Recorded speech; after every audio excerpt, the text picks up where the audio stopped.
great to be able to connect with you again today as we look to equip and encourage one another in these days in which we find ourselves today.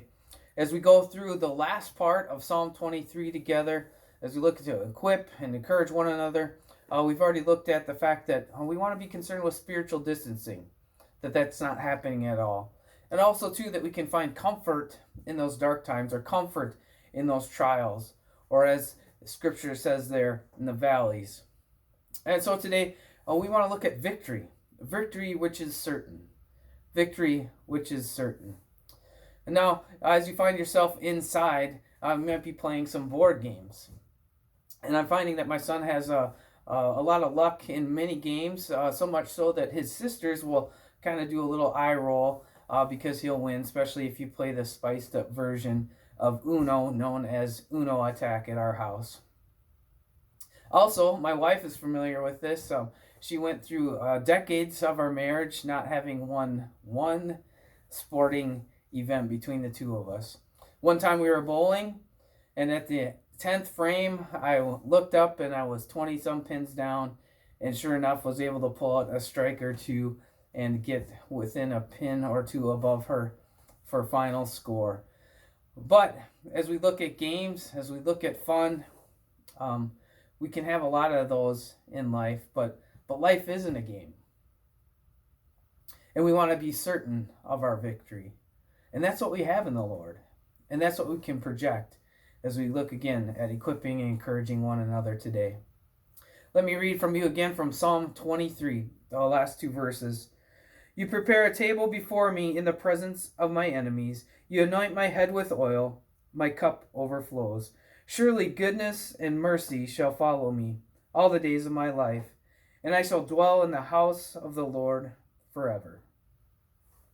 As we come today, we come hearing that we've had stay-at-home orders, and funny how circumstances can change dramatically. A couple weeks ago, many of us were thinking, man, if I could just get a day at home. Or wouldn't it be great if our family could just pull back for a day or two and relax and kind of catch our breath and catch up on a few things, and just how great life would be.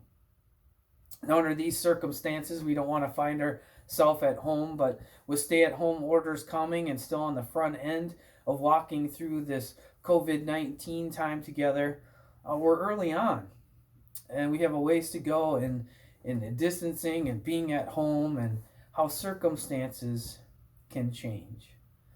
But whether circumstances were prior to what we find ourselves in today or right now, nothing has changed in terms of victory for those who follow Christ. Victory who have the great God, the Lord, as their shepherd.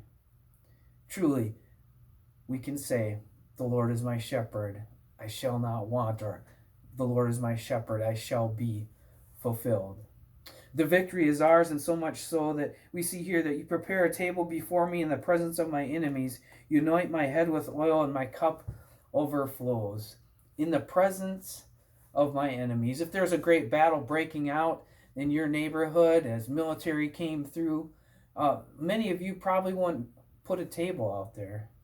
Many of you probably wouldn't put fine linen on the table. Many of you would certainly not break out the best china and look to have a great buffet for your family and friends that you invite over, as the enemy is in your midst. But this is the certain and sure picture of victory that we have with the Lord. That victory we have with the Lord. No matter what comes, no matter what circumstances we face, that the current reality is we have victory with the Lord. And we just saw coming through the valley, whether it's the dark times, that we can be comforted. Again, that's not to say that we have all the comforts we want, that we're comfortable.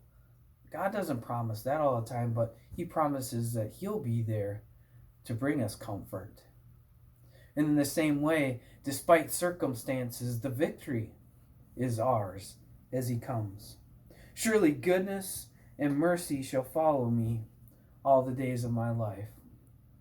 Again, it's the goodness and the mercy of God. It's kind of this steadfast, this ongoing goodness or love of God.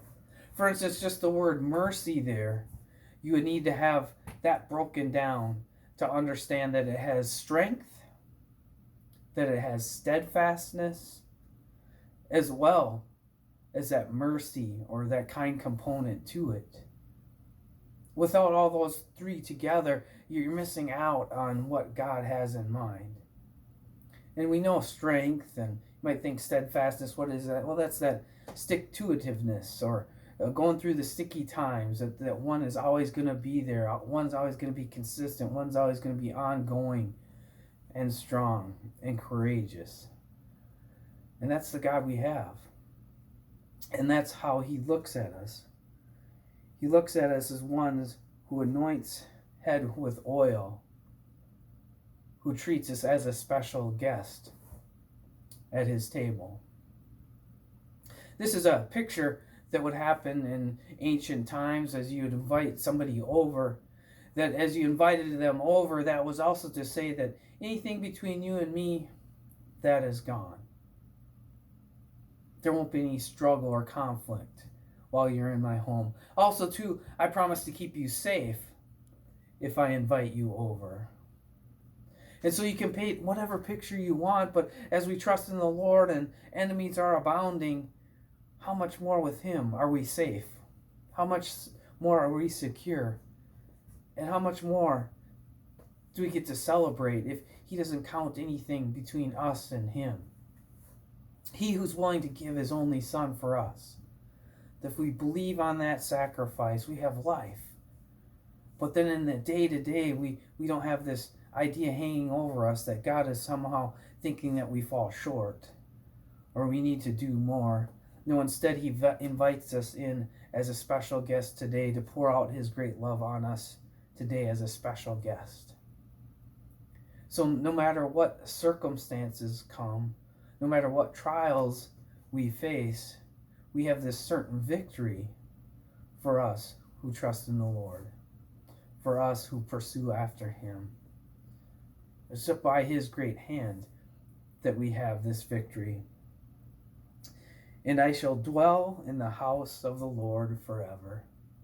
And I shall dwell in the house of the Lord forever. So as we look at this, we see this intimate picture of this feast taking place where we're a special guest, and the goodness and mercies of God are being poured out to overflowing. It's that same picture of the great high priest or the great king being anointed as one to lead the people and to follow God with passion and see the blessings come after it. And in that same way, he's preparing us. He's preparing us to be at home with him forever.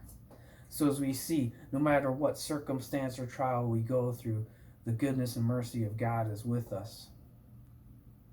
Just as we look forward to the days with him. And the only difference between now and then is the enemies are gone. All the battles and circumstances that are negative are gone. And what we're left with is this intimate picture of just us and the Lord. And how much we'll be able to entertain and take in the truth of him pouring out his blessing to overflowing on us as we get to our heavenly home. So in these days, no matter what we face, no matter what the circumstances are, we have that sure and certain victory in the King of Kings and the Lord of Lords. Be encouraged, friends. Equip and encourage one another all the more until we get to celebrate one day with him in his full presence.